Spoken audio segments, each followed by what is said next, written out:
as Mark Wolf resigns from Massachusetts in a stinging attack, an indictment, if you will, of Donald Trump. He published in the Atlantic magazine and resigned on the 7th of March.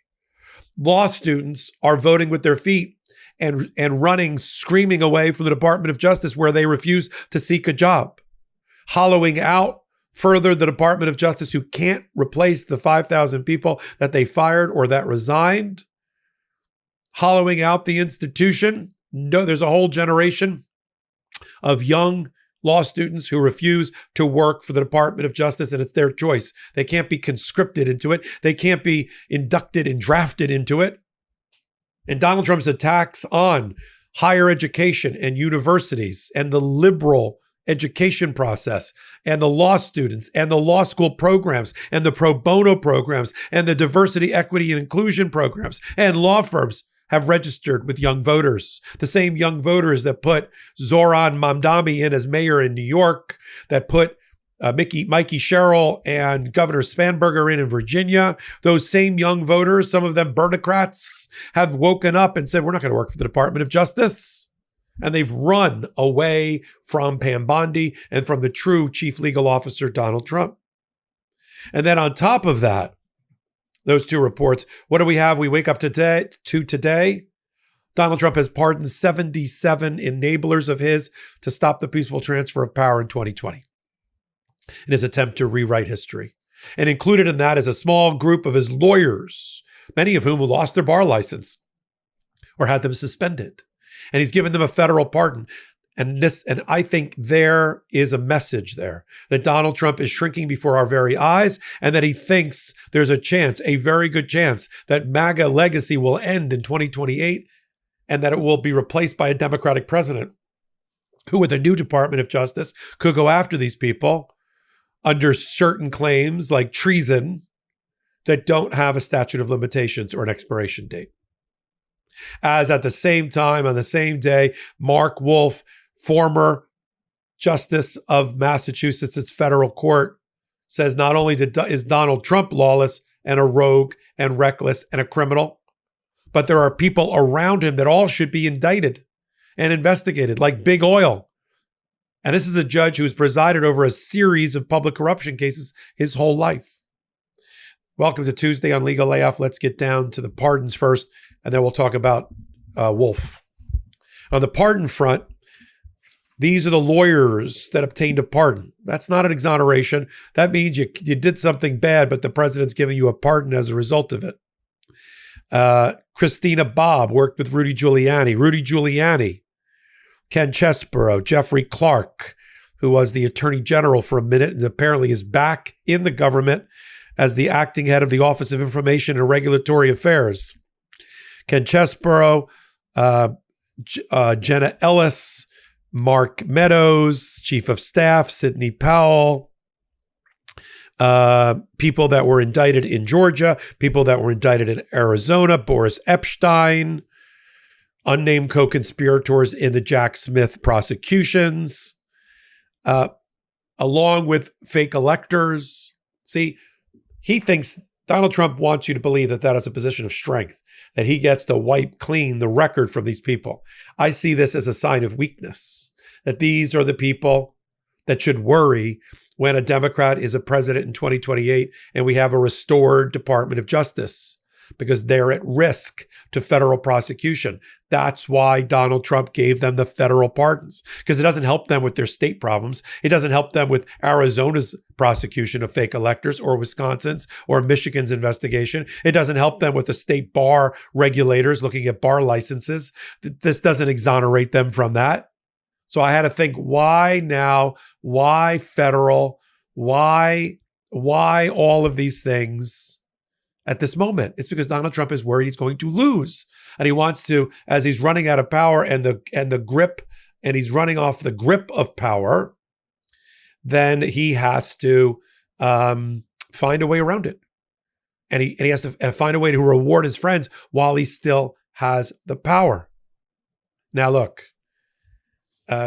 all of these people, Giuliani, Powell, Christina Bobb, Ken Chesebro, Jeffrey Clark were all referred to as team crazy within the White House for a reason. It all came out during the Jan 6 investigation.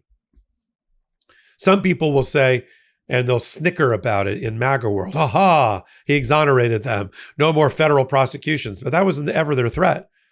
I don't think a state bar is now going to revisit whether Jeffrey Clark should lose his law license or Rudy Giuliani. They're not going to get them back because there's a federal pardon. That's stupid. And what he really has to worry about is people like Mark Wolf, federal judge, who said the following on his way out after a career that started in 1985 with President Reagan. He says the reason for his resignation as a senior status judge, and no, that does not open up a vacancy for Trump to fill. My reason is simple. I no longer can bear to be restrained by what judges can say publicly or do outside the courtroom. President Donald Trump is using the law for partisan purposes, targeting his adversaries while sparing his friends and donors from investigation, prosecution, and possible punishment. This is contrary to everything that I've stood for in my more than 50 years in the Department of Justice and on the bench. As he continued, as I watched in dismay and disgust my position on the bench, I came to feel deeply uncomfortable operating under the necessary ethical rules that muzzle judges' public statements. Day after day, I observed in silence as President Trump, his aides, and allies dismantled so much of what I dedicated my life to. What Nixon, the last criminal president, did episodically, Trump now does routinely and overtly. Prosecutorial decisions during this administration are a prime example. He then goes on to say how the Department of Justice guidelines are not being filed. Trump has utterly ignored the principles of fairness in prosecution. In a social media post, he instructed Attorney General Pam Bondi to seek indictments against 3 political adversaries, even though the officials in charge of the investigations at the time saw no proper basis in doing so. The Department of Justice has evidently chosen to ignore matters in the past it would have investigated. It's been reported that a lavish April 2024 dinner at Mar-a-Lago, after executives from a major oil company complained about how the Biden administration's environmental regulations were hurting their business, Trump said if they raised $1 billion for his campaign, he would promptly reverse those rules. They raised the money, the rules were reversed. The oil executive should be prosecuted for corruption and for fraud and for participating in those payments. He says the same thing about the cryptocurrency. He says that Trump launched his own cryptocurrency. At the time, his Department of Justice disbanded its cryptocurrency enforcement unit. The top 220 buyers of Trump's cryptocurrency were invited to a dinner with Trump. 67 of them invested more than $1 million. Justin's son, who was born in China and is a foreign national, put in $10 million. And then it reportedly spent $75 million more. Foreign people can't invest in elections. He says at the end of his order, former Judge Mark Wolf, I resigned in order to speak out, support litigation, and work with other individuals and organizations dedicated to protecting the rule of law and American democracy. I intend to advocate for the judges who can't speak for themselves. To those in the inner circle and friendship with former Judge Mark Wolf, we invite him on to here on Legal AF to talk with me and brief our audience. But when you put it all together, what do you have? You have a shrinking President Trump who is worried about the future, whose Department of Justice is in shambles and he can't do a thing about it, whose law students from top law firms and other law firms are abandoning the Trump administration, refuse to work in its Department of Justice. And all he has on his mind is to make sure when, not if, he loses, that the group around him, including those attorneys, don't get federally prosecuted by the next Department of Justice. That's what he's worried about, because under treason, there is no statute of limitations. There is no expiration date.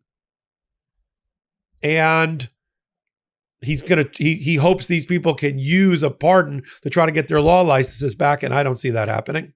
but we'll continue to follow it. You're here on Tuesday on Legal AF. Hit the free subscribe button. Help us continue to grow this pro-democracy channel. We're trying to get to 1 million by Thanksgiving. If we can do it with your help, we will. 1 million subscriber base. Come over to Legal AF Substack and help us there as well. So until my next report, I'm Michael Popak. I'm Michael Popak, and I got some big news for our audience. Most of you know me as the co-founder of Midas Touch's Legal AF and the Legal AF YouTube channel, or as a 35-year national trial lawyer. Now, building on what we started together on Legal AF, I've launched a new law firm, the Popak Firm, dedicated to obtaining justice through compassionate and zealous legal representation. At the Popak Firm, we are focused on obtaining justice for those who have been injured or damaged by a life-altering event, by securing the highest dollar recoveries. I've been tirelessly fighting for justice for the last 35 years, so my own law firm organically building on my Legal AF work just feels right. And I've handpicked a team of top-tier trial fighters and settlement experts throughout all 50 states known as big auto injury attorneys who have the know-how to beat heartless insurance companies, corporations, government entities, and their attorneys. Big Auto's attorneys working with my firm are rock stars in their respective states and collectively responsible for billions of dollars in recoveries. So if you or a loved one have been on the wrong side of a catastrophic auto, motor vehicle, rideshare, or truck accident, suffered a personal injury, or been the victim of medical malpractice, employment harassment or discrimination, or suffered a violation of your civil and constitutional rights, then contact the Popak Firm today at 1-877-POPAK-AF or by visiting my website at www.thepopakfirm.com and fill out a free case evaluation form. And if we determine that you have a case and you sign with us, we don't get paid unless you do. The Popak Firm, fighting for your justice every step of the way.